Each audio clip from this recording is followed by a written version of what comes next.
Good Monday morning, everyone. It's June the 6th. Time for a daily situation awareness brief.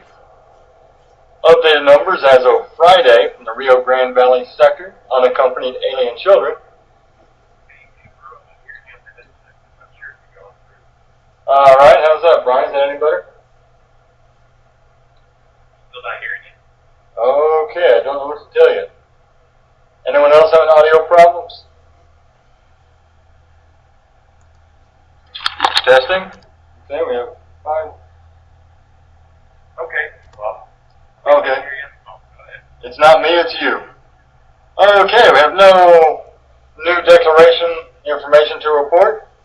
The appeal for Louisiana is still pending. No new bulletins from the National Terrorism Advisory System. Notice the one that is in effect is currently set to expire on the 16th. No SEER events. Have PDAs beginning today in Texas for 6 counties. And let's see here, for 4 or 5 counties. We'll check here next on the map.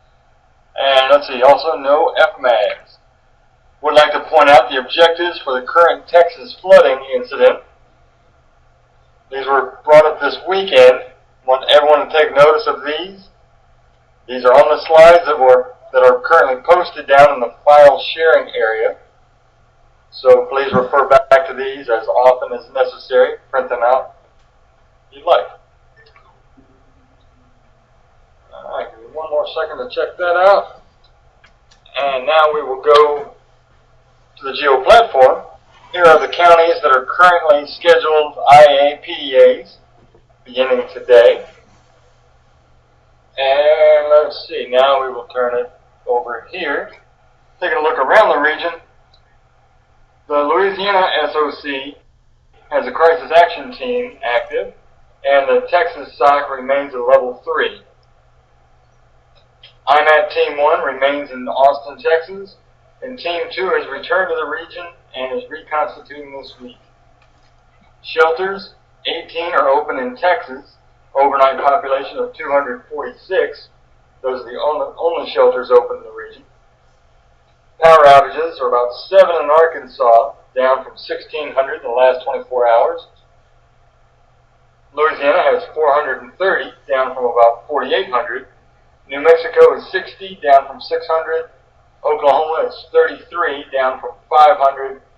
And Texas has about 2,500, down from 12,000. Also, I'd like to point out that Texas is currently reporting about 110 roads are either flooded or closed due to washout. And the NFIP cumulative claims from May 27th to June 3rd, the last update I've received, were 1,912. Also, the DDCs around the state of Texas are transitioning to level 4 normal operations as they transition to recovery operations. And Texas task forces Team 1 and Team 2 demoed yesterday. Now we'll turn over to Brian for hopefully some good news for a change. Yeah, absolutely. This is Brian with the Weather Service, and should be a quick briefing for once. We have much quieter weather in store for Region 6 this week. There's really nothing on the map to highlight for the first time in a while, so go ahead and go to the slides.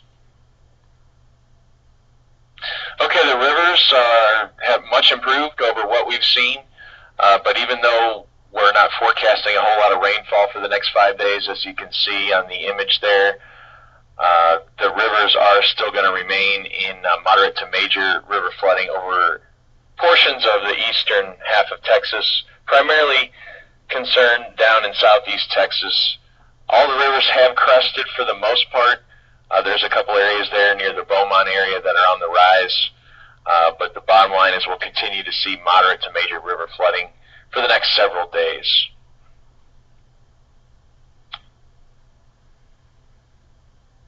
Taking a look at the threat matrix, it's pretty darn clean. The only thing is a marginal threat for severe weather. I forgot to add it there on the matrix, but you can see it there on the map.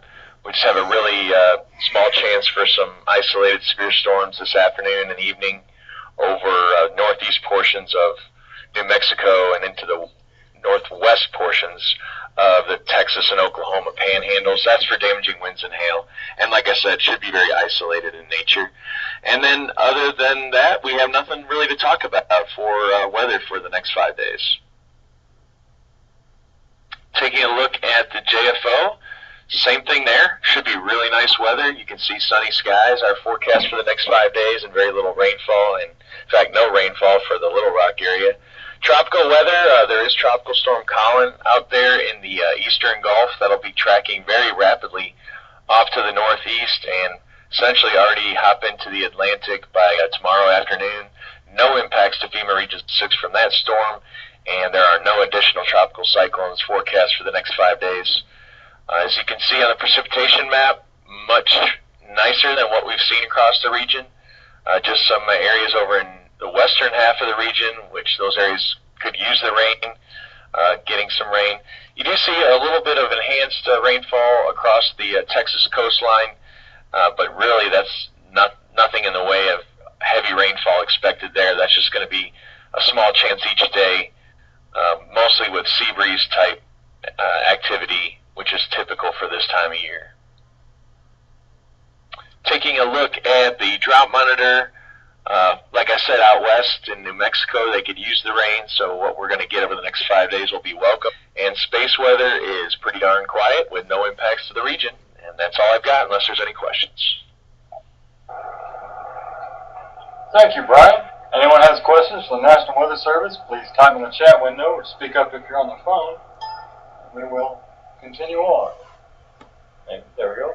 Look at the events going around the region this week. You have the senior leader meeting today at 10. There's today's days. And on this day in 1945 was D-Day. And with that, I always like to remember my friend, Sergeant Major Manuel Curry, longest serving full-time police officer in the United States. Compared to Hurricane Katrina, is the second worst thing next to Omaha Beach. Unfortunately, he passed away on June 4th, 2009.